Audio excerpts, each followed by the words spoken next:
So obviously you've heard the news and heard the tributes.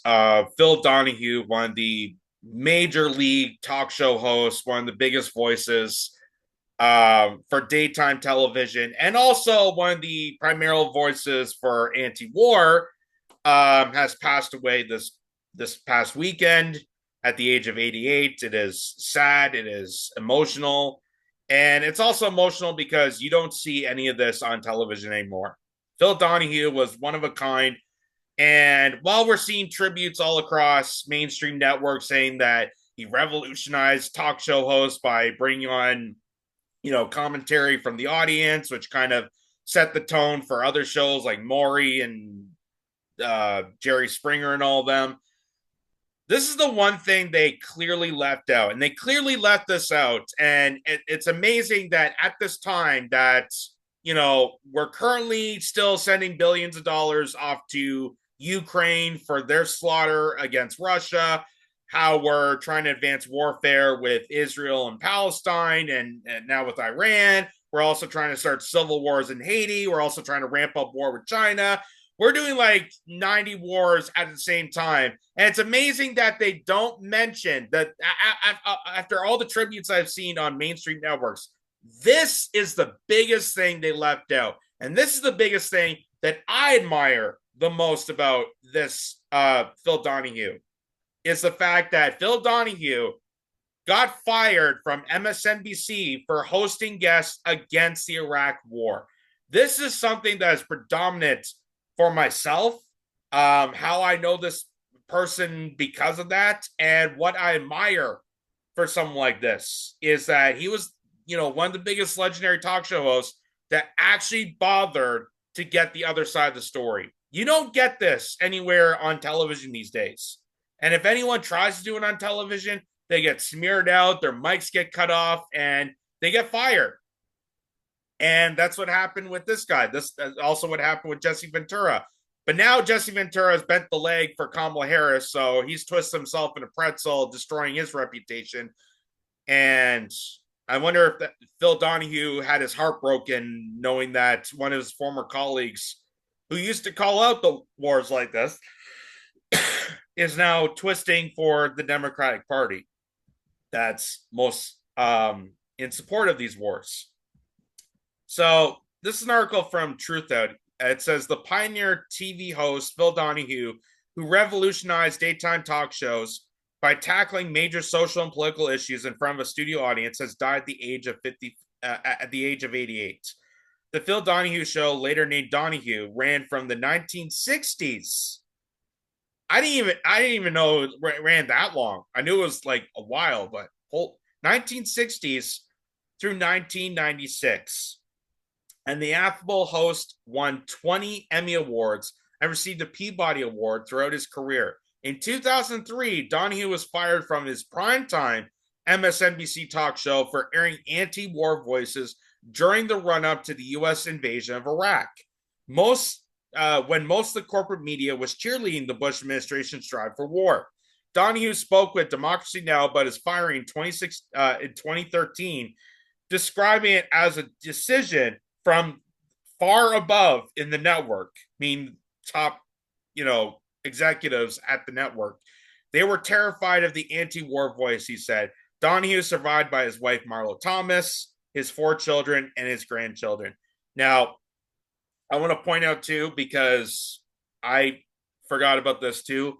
For those who could remember, and maybe older people that are watching this, probably recognize this name, Marlo Thomas.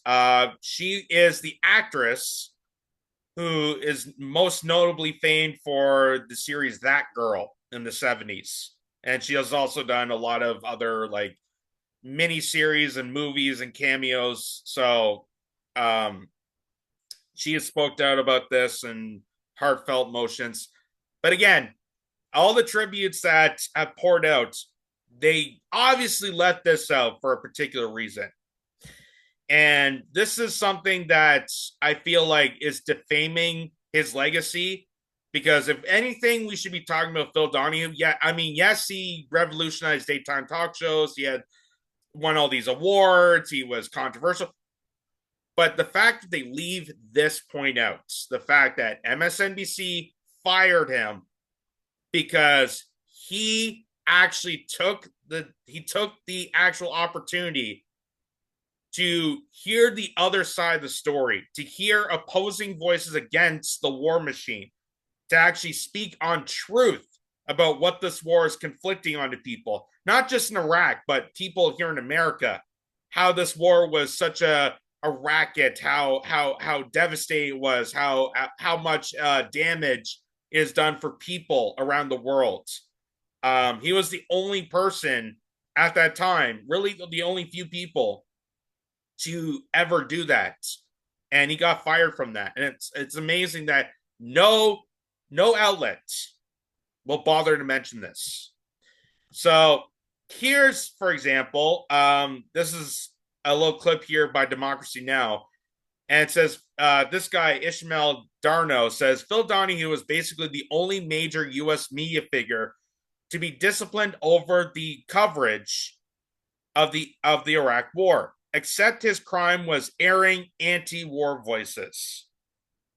So he was the only person, and he got fired for bringing the other side of the story to his talk show on MSNBC, which at the time, MSNBC and the NBC networks were brought to you by General Electric, who were a big contractor for the Iraq war. So, of course, they were going to be steamed about the fact that this guy, this legendary talk show host, is allowing people to speak the truth about this war, and MSNBC will lose their business, and General Electric will lose their business contracts through the military because of anti-war voices. So listen to what he says here on Democracy Now! This is from 2013. The biggest lesson, I think, is how corporate media shapes our opinions and our coverage. This was a decision, my decision, the decision to release me, came from far above. This was not an assistant program director who decided to separate me from MSNBC. They were terrified of the anti-war voice, and that is not an overstatement. So the story that they tried to release out when he got fired was because he got low ratings. And you've heard this a lot in mainstream media. They fired this guy because of low ratings. They fired this guy because the show got canceled. It wasn't popular enough.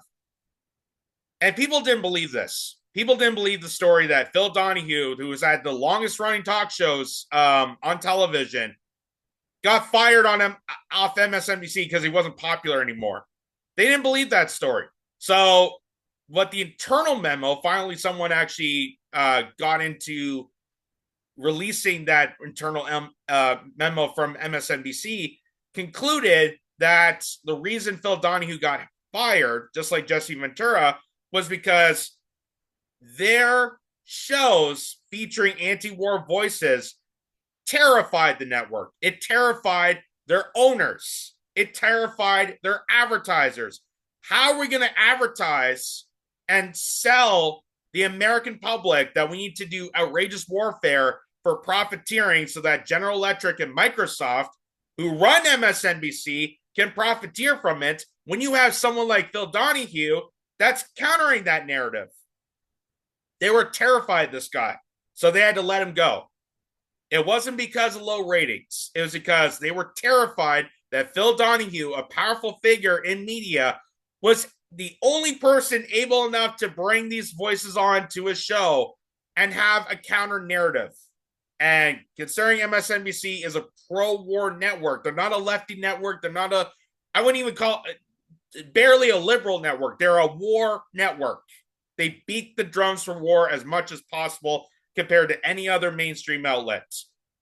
They had to let this guy go because he challenged the official narrative, and that pissed off the top tier class that run the networks. War voices were not popular. And if you're General Electric, you certainly don't want an anti-war voice on a cable channel that you own. Donald Rumsfeld's your biggest customer. So, by the way, I had to have two conservatives on for every liberal. I could have Richard Pearl on alone, but I couldn't have Dennis Kucinich on alone. I was considered two liberals. It really is funny almost when you look back on how the management was just frozen by the anti-war voice. We were scolds. We weren't patriotic. American people disagreed with us, and we weren't good for business. And it's funny that listening to this now and hearing what he said about how management was terrified of people like this and how they had to let them go is kind of comparative to, situations. Like I said, I mentioned Jesse Ventura, Ashley Banfield was another person. Mark Lamont Hill from CNN got fired because he recognized Palestinian people. He was one of the first kind of big network voices to preach out about how we need to protect Palestine people as people, and stop this outrageous attack by Israel. Even to Tucker Carlson, who got fired from Fox News, they lied to their own viewers saying that, he got low ratings. The number one cable show at that time got fired because of low ratings. No, they didn't. They fired Tucker Carlson because Tucker Carlson rolled the dice and he spoke the truth about the Syrian war, about Ukraine, about January 6th, about what was going on. He spoke the most truth and brought on controversial people that contradict the narrative. Tucker Carlson was the only people I've seen to bring on people like Glenn Greenwald, a former lawyer reporter who has spoke the truth about everything. He's the only people that I know that brought on Max Blumenthal, Jimmy Dore, Ayanna Priyapel.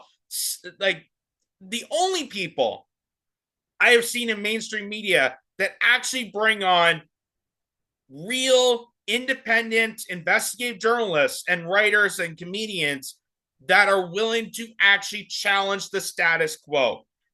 That's why Tucker Carlson got kicked off of Fox News, not because of how radical or it's because Tucker Carlson, and regardless of how you feel about him, regardless of how you feel about anybody, they fired him because the fact that he, as a journalist, took the opportunity, took his platform to extend out and bring on more context from outsider voices. Because you're not going to hear Glenn Greenwald on MSNBC. You're not going to hear Glenn Greenwald anywhere else, or Tulsi Gabbard, or Jimmy Dore, Max Blumenthal, Aaron Mate. You're not going to hear any of those voices on mainstream outlet for a reason. And it's because exactly what Phil Donahue says. They're terrified. They're terrified. That's why they got to, select certain voices to be on television. And if those certain voices, they have to, preempt an interview. They have to write the script. They have to basically manufacture everything they say, everything they do, to make sure they stay on point to the outrageous oligarch business narrative, which at that time owned by General Electric and Microsoft. You don't want to piss off, the war machine. You don't want to piss off them because that's your biggest customer, as you said there. So that's fascinating. That's fascinating, but also just emotional on how they never brought this up, how they never brought the most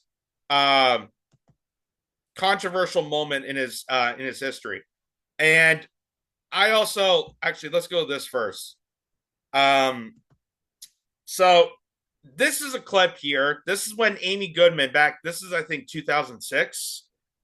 Amy Goodman of Democracy Now! Went on to MSNBC, and they were doing this kind of celebration. I think it was like an anniversary of the channel, surfacing onto cable, and they're congratulating hosts or whatever. Amy Goodman had this opportunity to call out Chris Matthews. You remember Chris Matthews, the drunk idiot of MSNBC? Bernie Sanders is never going to become president. Why? Yeah, the people are too excited. Anyway, you know who Chris Matthews is. Um, Amy Goodman called out Chris Matthews and called him out because of how Phil Donahue got fired from network. Amy Goodman dove into that story, knows the truth about why he got fired, and now she took the opportunity because she was invited on to MSNBC to, do a kissy face, gush over their anniversary. And listen what she has to say. This is back when Amy Goodman, I consider her top tier. Now she's kind of on reporting, but listen to this. Years of MSNBC, but I wish standing with you is Phil Donahue. He shouldn't have been fired for expressing an anti-war point of view on the eve of the election. His point of view and the people he brought on were I don't know what the reasons for, but I doubt it was that. Well, we have the NBC memo. That was a secret memo that came out that said they didn't want him to be the face of this network, an anti-war face at a time when the other networks were waving the flag. I think you might talk about Phil Donahue is a great remember me when you answer. And you can see Chris Matthews standing still going, what the hell am I going to do now? Well, I don't believe that's the case. I don't believe that's the case. And Amy Goodman, again, expresses, we got the memo directly from NBC. This is the internal memo. And we know that Phil Donahue didn't get fired from low ratings. We know that. Like, Phil Donahue is one of the most popular talk show hosts at the time and still going. Why the hell would he get fired if he's the most popular talk show host? Because of that exact moment. He brought on anti-war voices. He gave us a platform so that people advocating for peace and want an end to these outrageous wars, because we all know that all these wars are bullshit. They're all conducted by oligarchs of all over around the world to throw populations under the bus, to create these manufactured terrorism so they can profiteer off our death and disparity. We know about all this. Amy Goodman told this to Chris Matthews, and Chris Matthews is trying to cover this up. I don't think that's the case there. And and MSNBC was freaking out about this, that they had to cut off her mic. They got to cut her off. They told Chris Matthews, keep interrupting. I don't think that's the case. Well, because Amy Goodman definitely was on point with this. Amy Goodman made an accurate statement on why Phil Donahue is no longer on this network.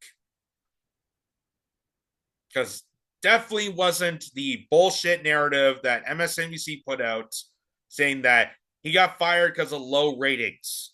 Just like you hear all the time from, it's not always the case. It's not always the case. There's far more beyond this story. And what the internal memo definitely said, and what, now we come to realize, is that when you have a network that's brought to you by General Electric and Microsoft, one of the two key companies in the military industrial complex at the time, you don't want to piss off your advertisers. You don't want to piss off the business. So what are you going to do? You're going to fire your biggest, loudest anti-war voice. And that was Phil Donahue. That was Jesse Ventura. That's other people of other networks that have gotten fired from this. Like this, sadly, it's a common principle. Now you don't see any of these voices even mentioned on television. They completely just annihilated any means of having these diplomatic voices, these preachers for peace, allowing to speak on these networks. So, and here's even going back. This is back from like the 70s, I do believe. So this is Phil Donahue checking Ayn Rand after she spewed some vile stereotypes about Palestinians.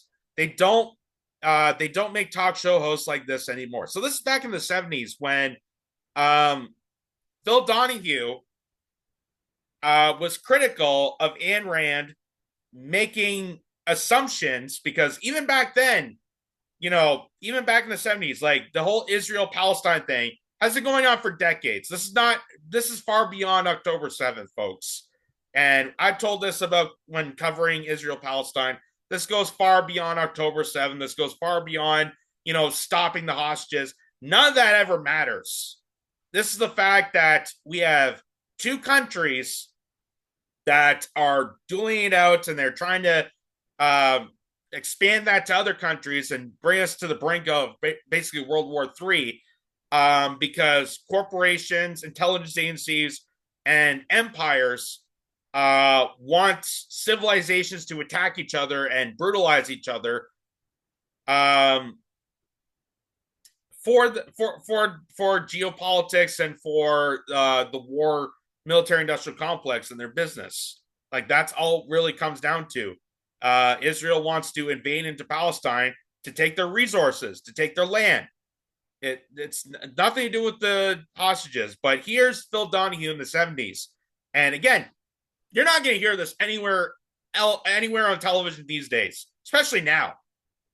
Even when they claim that, there's all these Palestine protests, they are never going to show this on television.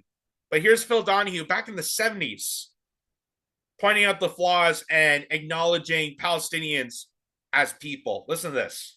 Your characterization of the situation in the Middle East came down rather gratuitously and in a very angry way on the Arabs, and without discussing the merits of either side in a most complicated and painful collision of cultures and peoples in our world. Why couldn't the men, the millions of men, women, and children who are Arab and who find themselves in this desperate conflict and look around wondering where peace will be, why can't they be angry with you for your characterization of them, your slap at them, your roundhouse criticism of them, when you don't seem to be able to tolerate a questioner who suggests that she disagrees with you? Characterization is you do not accept any criticism unless you level it. Your character.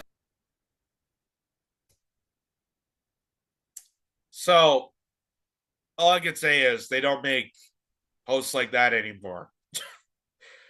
I mean, you compare that to what they considered popular TV hosts, like, Oprah Winfrey, for example.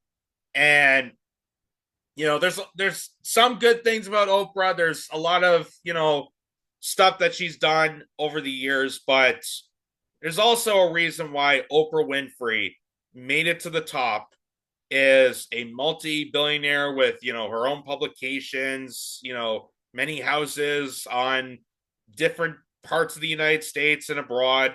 There's a reason why she became a multi-billionaire talk show host and got the career that she did, compared to people like Phil Donahue.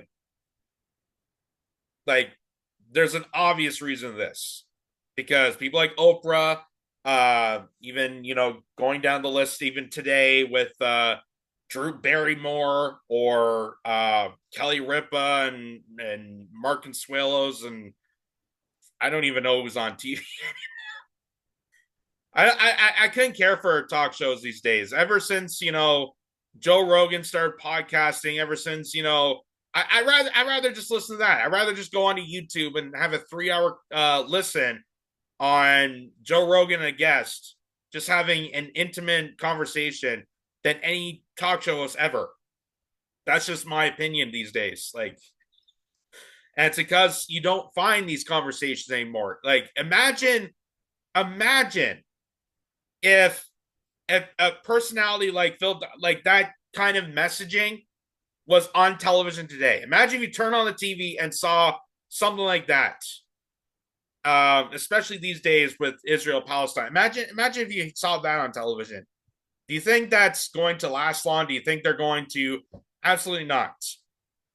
Because our media is also subsidized by AIPAC and many Israeli lobbies and corporations that are signing and do business with Israel. So, of course, they're not going to allow these voices. But this is back in the 70s. This is back in the 70s that even he was, noting these, that it's kind of ridiculous that you're making assumptions about Palestinians and stereotyping them. without actually knowing the context of what's going on over there. And same could be applied about here. You know, you talk to everyday people, like especially the pro-Zionist group, like they have no idea what the actual situation is. They just assume that, you know, Gaza's bad, Hamas bad, October 7th was deadly, and attack. That's all this is. But they don't understand the full context. They don't understand how this nation formed out of thin air.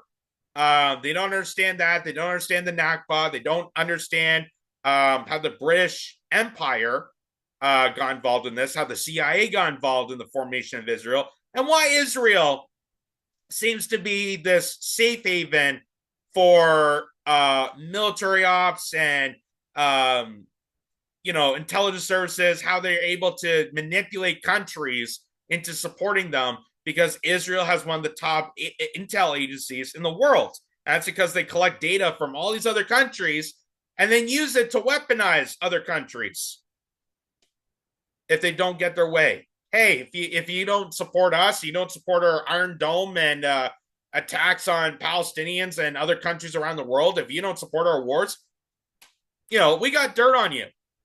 We have dirt on everybody, and we will release it. We will do whatever it takes to get us our agenda passed.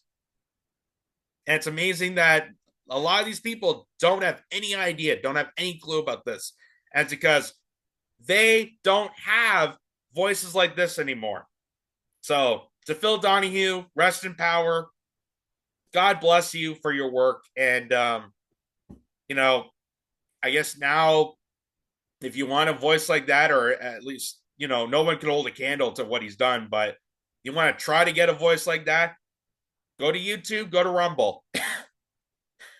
And not even really YouTube at this point, because YouTube, being brought by Google has just silenced a lot of those voices. So it's hard to find people like him these days. It's really hard to find.